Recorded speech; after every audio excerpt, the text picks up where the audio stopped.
to stiffen the boat up, I'm going to use this 2x4 pressure treated wood and those stainless steel bolts, washers, and a neoprene washer to secure it. It just seems to be flexing a little bit.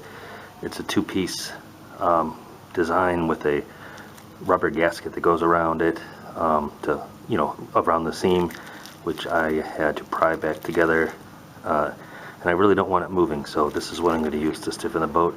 Just have to find a place to put the board where it won't be A, very noticeable, and B, won't get in the way of anybody who wants to use the boat.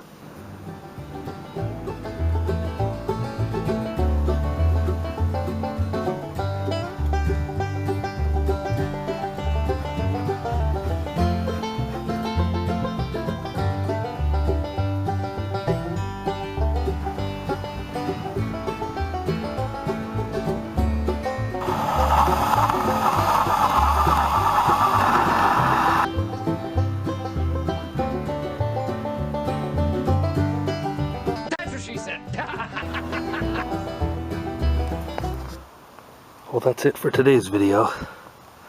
I got the cross brace mounted with the pressure treated wood. I'm pretty satisfied with that. I probably will get a stainless steel screw and add it as additional to stop that board from twisting out of place. Regarding some other spots I found during this, there's a little crack here and there's a crack over there by the eye for the oars to lock in.